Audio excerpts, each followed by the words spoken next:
Thank you for the opportunity to speak today. I'd like to talk about three issues relating to Western Australia's resource sector: the COVID-19 pandemic, the sector's resilience, and Western Australia's opportunity to become a world leader in the battery materials industry. Western Australia's response to COVID-19 has been among the best in the world. The actions of health authorities, industry, and Western Australians meant we were able to avoid the worst of the disease. We were able to enter the recovery phase way before the rest of the world. Our resource sector has continued to operate almost without a hitch. There's also been a boom in WA's exploration sector. Expenditure rose 17% last financial year to $1.7 billion. The resources sector is not only the driving force behind Western Australia's economy, but also the national economy. Western Australia is the world's largest producer of iron ore and the world's largest producer of lithium. We're the second largest exporter of LNG and in the top 5 producers of gold, alumina and rare earths. The state is also one of the top 10 global producers of nickel. Western Australia's mineral production exceeds the entire output of other major jurisdictions such as the United States, Canada, South Africa and Brazil. Never has the strength of Western Australia's resource sector been so clearly demonstrated than by its response to COVID-19. Our mining and petroleum industries traded without interruption through the early stages of the pandemic. This is in stark contrast to Brazil, China, South Africa and Canada, which suffered major shutdowns at their mining operations. Western Australia is starting its recovery with a budget surplus, and this gives us greater flexibility in how we respond to the crisis. The McGowan government's $5.5 billion COVID-19 recovery plan is focused on restoring business and consumer confidence. It will support industry by clearing barriers to investment and mining opportunities. This includes investing in renewable energy and new technologies. We are boosting local manufacturing, workforce reskilling and training, and fast-tracking environmental approvals. We've introduced a number of regulatory initiatives to support the sector. The mine safety levy was reduced by 20% in July this year. We're spending $7 million to expand the Joe Lord Core Library in Kalgoorlie, which was nearing capacity. The government is providing $3.2 million for a new ion microprobe at Curtin University. This cutting-edge instrument will provide improved pre-competitive geoscience information to industry in this state. We're also developing an export hub in WA to help small and medium-sized METS companies become more internationally competitive. Next year, we'll also be launching an online one-stop shop for approvals through the website wa.gov.au. The Geological Survey of Western Australia has been operating for over 130 years. In this time, the survey has amassed a wealth of high-quality information. It also manages the Exploration Incentive Scheme, a program that encourages exploration in Western Australia's underexplored areas. The McGowan government provides $10 million a year to run the EIS, which will increase to $15 million this year. About half of these funds are used to encourage exploration drilling, providing a refund of up to 50% to successful applicants. The EIS has contributed to at least 25 new discoveries since it started here in Western Australia in 2009. A great example is the Gruyere Gold Project, a joint venture between Gold Road Resources and Goldfields. The mine, which is in the Eastern Goldfields, is one of the largest gold discoveries in Western Australia in over 10 years. Gruyere is set to produce 300,000 ounces of gold each year over the 12-year mine life and provide 250 jobs. Western Australia has all the minerals you need to make a battery, including lithium, nickel, cobalt, manganese and alumina. The McGowan government implemented its future battery industry strategy last year to position Western Australia as a world leader in battery production. Our aim is for WA to have, by 2025, a world-leading sustainable battery industry that creates jobs, builds skills and diversifies the economy. Western Australia has already attracted investment into the processing of battery-grade lithium hydroxide, lithium carbonate and nickel sulfate. Three of the world's largest producers of lithium are already developing downstream processing projects here in Western Australia, including Tianqi, Albemarle and SQM. Tianqi is commissioning its first lithium hydroxide processing plant, the first of its kind in Australia and the most technically advanced in the world. The plant is in Kwinana, south of Perth, and will produce 24,000 tonnes each year. This will double to 48,000 tonnes once its second stage is complete. BHP Nickel West will open its nickel sulfate plant next year, co-located at its nickel refinery in Kwinana. It will initially produce 100,000 tonnes of nickel sulfate per year. The plant will be one of the world's largest producers of battery-grade nickel sulfate for the electric vehicle battery market. There are many other battery-related manufacturing opportunities being developed in Western Australia. Investors are backing a number of processing and refining projects, such as a venture to produce separators for lithium-ion batteries. Expanding the range of battery minerals extracted and processed in Western Australia will pave the way for more value-adding opportunities. These include manufacturing battery components, such as cathodes. In August, the McGowan government announced a $13 million funding commitment to attract a cathode active materials manufacturer to Western Australia. This initiative includes incentives to offset project costs, including land lease rates. Demand for rare earths is increasing as they are used more and more to produce clean energy, particularly in aerospace, defence and batteries. Western Australia hosts the majority of Australia's rare earths and is home to Lynas Corporation's Mount Weld operation. Located in the goldfields, Mount Weld is the only significant miner and processor of rare earths in the world outside of China. Not surprisingly, there is increasing international interest in Western Australia's potential as a producer and processor of critical new energy minerals. The transparency of Western Australia's policy and regulatory settings makes our minerals attractive to big companies such as Ford, Tesla and BMW. These companies are keen to source supply from known ethical producers. BMW has already negotiated supply contracts with Western Australian miners to ensure its products are sourced responsibly. In addition to our enormous supply of minerals, Western Australia is a destination of choice for investment into the resource sector for many reasons. WA has advanced technical mining expertise and a highly skilled workforce. We have a world-class services sector, a stable and welcoming government, and close proximity to Asian markets. Thank you and enjoy the conference.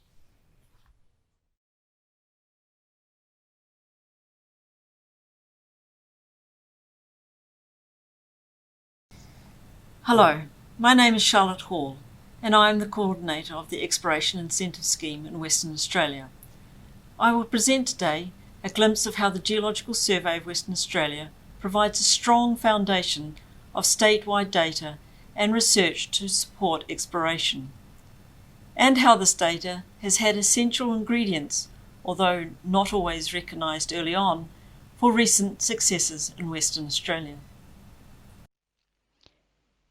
By far, one of the most important assets to Western Australia is that successive state governments have recognised that research and acquisition of geoscientific data happens over many years, and have now provided an enduring funding source for the Exploration Incentive Scheme that has become vital to the strong pulse of exploration in Western Australia.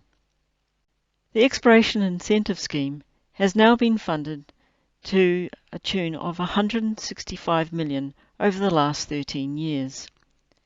It has enabled us to complete statewide coverage for gravity, aeromagnetics, radiometrics, geological mapping, including the whole state regolith at 1 to 500,000.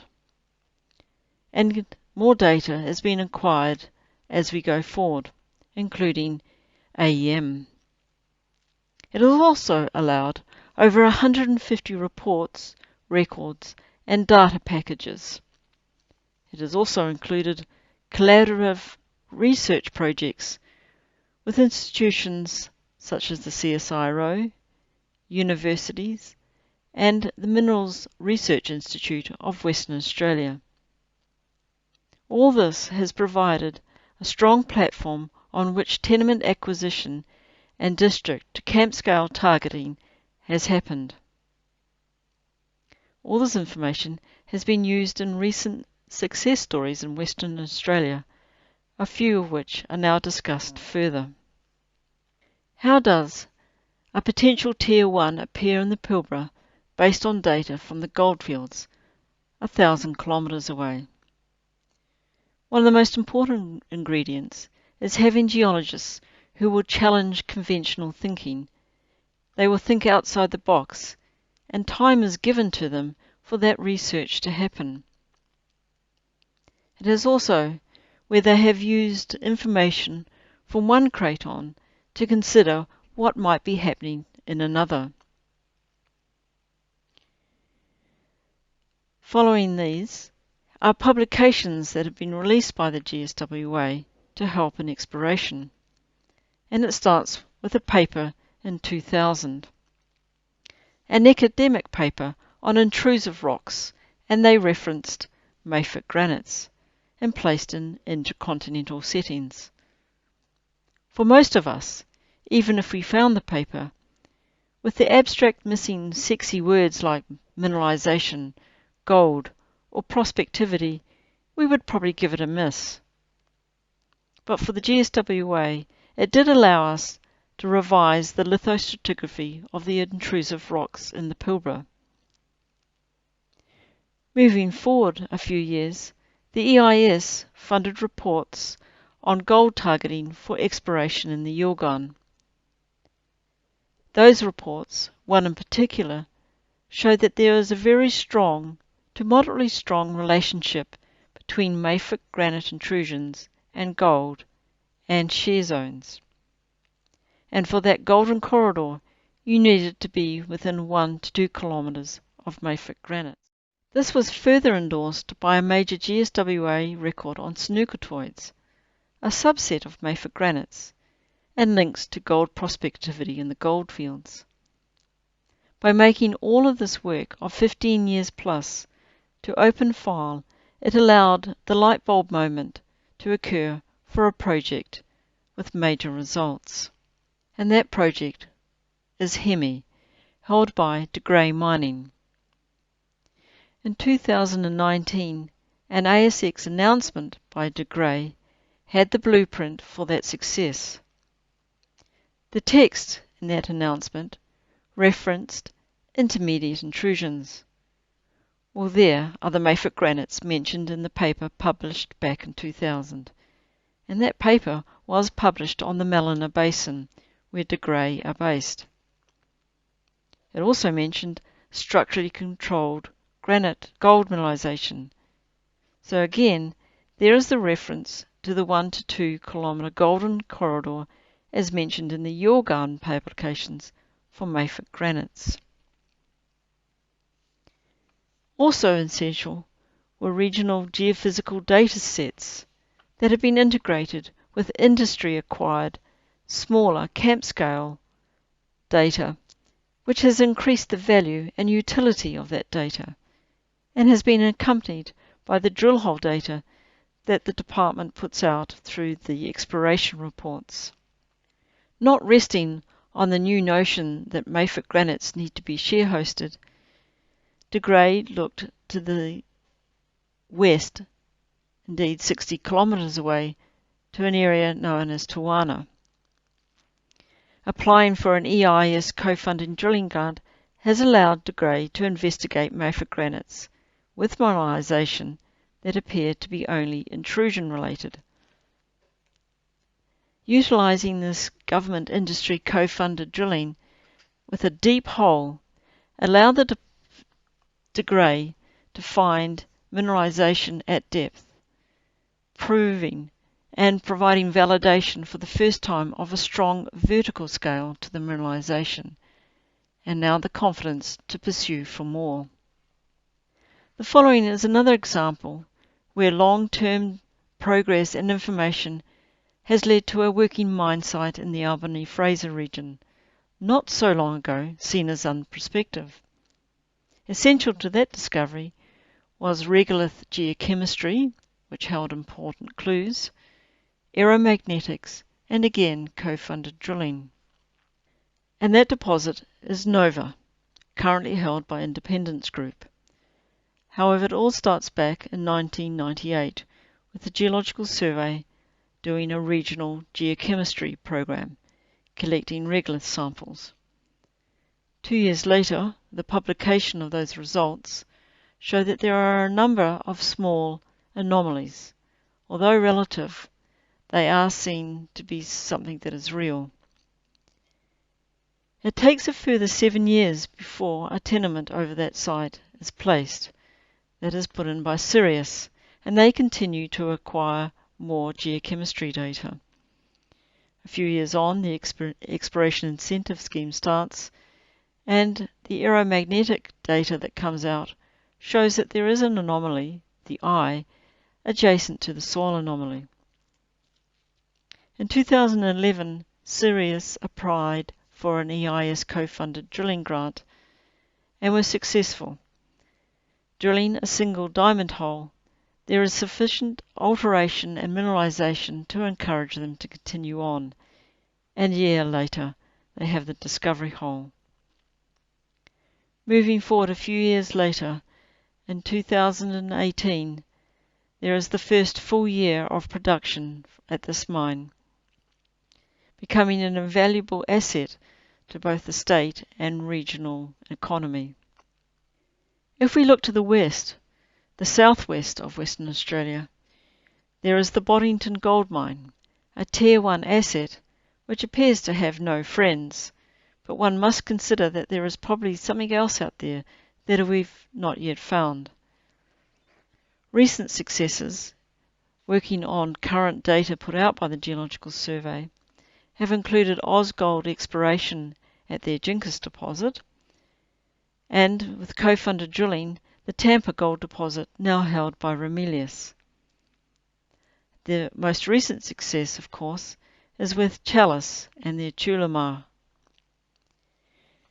It is probably that with continued acquisition, Boddington may not be alone for long. The third section of this talk will speak to how and what the GSWA is doing to assist with more discoveries in Western Australia.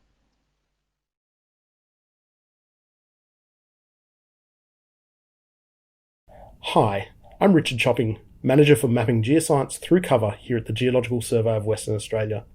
As Charlotte very nicely introduced, I have the pleasure of rounding out our presentations today by taking you through all of the ways that we're accelerating our work program to assist not just in the economic recovery from the COVID-19 pandemic, but also to assist discoveries into the future. 2020 has certainly been a challenging year for all of us. While Western Australia was spared the worst of the COVID-19 pandemic, it still has been a challenging year. For the Geological Survey, this year has meant that we had to suspend our traditional work program. We often conduct a lot of field mapping or data acquisition programs, often in the remote heart of Western Australia, and unfortunately, we've needed to suspend those work programs for 2020. We turned this challenge inwardly. We wanted to understand ways in which we could transform our work program and start to look at other ways we could either release other raw data or produce more relevant interpretive products that are suitable and useful for industry. Fundamentally, any geological survey is a data-driven organisation. The Geological Survey of Western Australia is no different. We have a huge wealth of legacy data that we hold, and we wanted to look at ways we could unlock that data and provide it to industry. The 21st century is characterised by being really the start of the fourth industrial revolution, the one that is essentially the information age. Rather than being powered by either steam or different ways of generating electricity, this age is really driven by data and ways to use those data to produce knowledge and better decisions. One of the aspects to this is that Often it's characterised by the use of artificial intelligence or machine learning algorithms for data analytics. Some of these algorithms are best performed on raw data and indeed could actually assist in cleaning up or cleansing raw data. But often, a lot of the data requires curation. A key example of this might be geological logging information. This would need to be harmonised or cleaned up such that you could produce something that was relevant to all different industry people rather than just from the original company that it came from. Often the curation of data is actually a very critical step, and it's also often the most expensive step and takes the most time. A number of the algorithms are out there, and the innovation is in fact choosing which particular algorithm on which particular data sets to apply. The most expensive aspect is actually curating the data, so we wanted to go back and understand how it could assist in this process. Another key element as we transition into the 21st century is there's an increasing growth of exploration discoveries being made by junior to smaller companies. This is an excellent slide from Richard Schoddy's IMARC presentation from last year, illustrating that transition as we've gone to a significant number of smaller companies powering the discoveries that are made. While many of these companies are agile due to their smaller size, and they do have a huge amount of innovation that comes from them, sometimes they're the sorts of companies that benefit more from the pre-processing or the curation of the data such that we're not providing garbage in to then produce garbage out into some of these more advanced data analytics methods. So we wanted to look at ways that we could actually produce products which would power all tiers of the industry, not just aimed at the majors, not just aimed at the junior explorers, but produce products which are relevant for all different tiers of industry and indeed for the general public potentially. As illustrated, the Geological Survey of Western Australia has been operating for over 130 years. This means there's a huge wealth of data from a massive number of data sources that we have that we can unlock. These data include some of the geophysical archive, statutory reporting of drill hole and exploration reporting. All of these data are things that we can unlock to really understand the Western Australian geology, but more importantly, ways that we can reduce exploration risk for the industry. A thing that people don't often consider is that curation for data's curation's sake doesn't necessarily always get you the right results. Quite often, you only really understand some of the challenges in the data once you've actually started to use those data. Once you start to use the data, you start to see the shortcomings, you start to understand some of the different ways that these data can be used or where some of the limitations are. So in this way, the Geological Survey of Western Australia's Accelerated Geoscience program has actually looked at focused studies in ways that we can produce some of these products by essentially living off the same data that we provide to industry, and in turn being able to curate it to ensure that we're producing the best product for the industry. There are three essential areas for statewide products, and that is to look at energy and mineral systems. We're also looking at updating and producing a number of new GIS layers. I'm not going to go through all of the layers and all of the different ways, but they're the sort of statewide products and focus that we have. We also have two regional focus areas in the Yilgarn Craton, the first of which is the southwest part of the Yilgarn Craton. We're also focusing on the far eastern component of the Craton, out to the Musgraves margin underneath the Officer Basin. Within these 5 studies, so the 3 state areas and the 2 focus areas, we're looking at producing a number of data.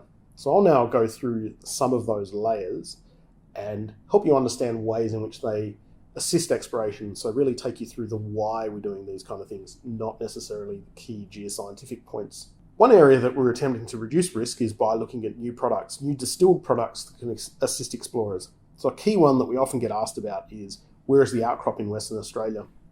We've essentially taken that a little bit further to the broader question, which is to look at ways we can assist geochemical sampling and how that might be targeted. And a key component of that is to understand the depositional environment that the regolith material sits within. So for this, we've actually produced, distilled out of our state 1 to 500,000 scale regolith map, a RED map.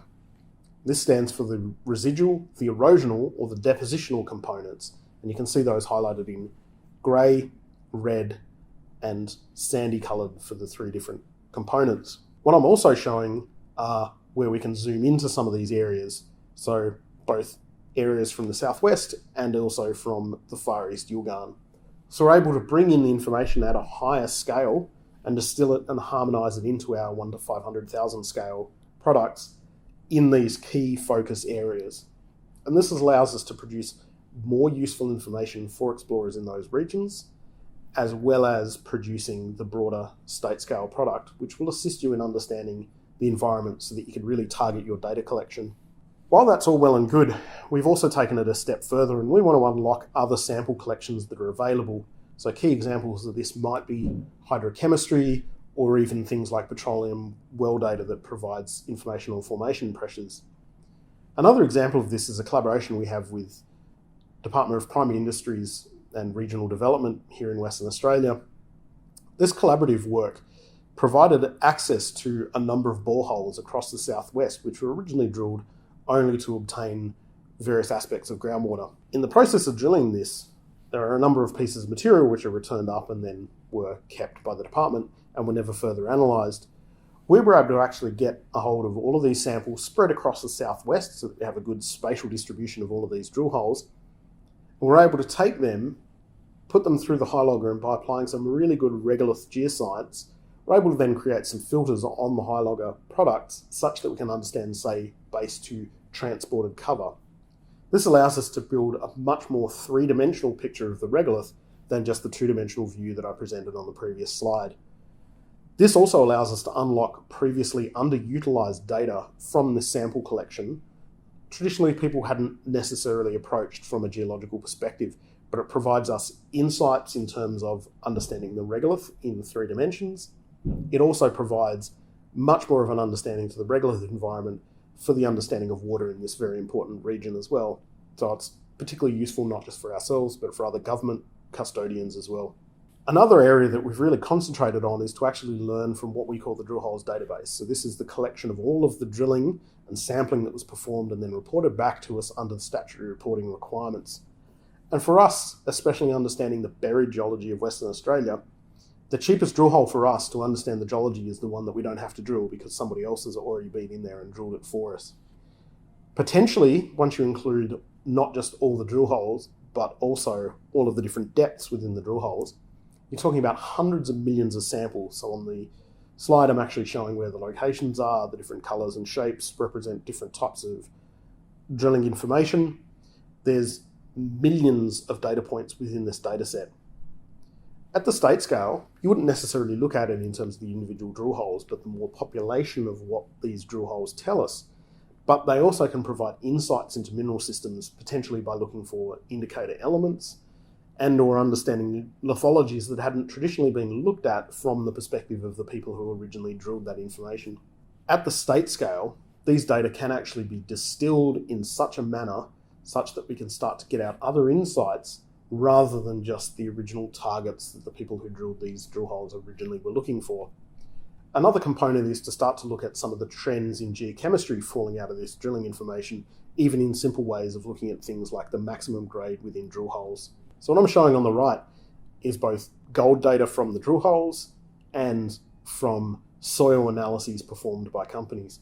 And this is looking at only maximum grade within hole. Another key component are our ways that we partner with key research initiatives. So not only do we partner with a number of universities, not just here in Western Australia, but across Australia and also internationally, we also partner with other geological surveys and Geoscience Australia. We also work very closely with the CSIRO on various aspects of some of the geoscientific research that we want to do to really understand the state. One of the key initiatives that we have partnered into is the MINEX CRC, unlocking access to the National Drilling Initiative and the Coiled Tube Rig. So one of the components that we want to understand is the really remote central heart of Western Australia, and we'll be looking at ways in which we can use this drill rig in 2021 and beyond in order to understand the buried geology of Western Australia. This is only possible by this key research partnership. Ultimately, what I've talked about today are ways in which we've been able to turn this challenge of 2020 into one of improvement, and this will allow us into the future to reduce exploration risk. Charlotte pointed out just how long the lead time can be between fundamental geoscience research and some of our products and final discovery. That concludes not only my presentation, but also all of the presentations from Western Australia. Thank you very much for your attention today, and we'll see you in the West very soon.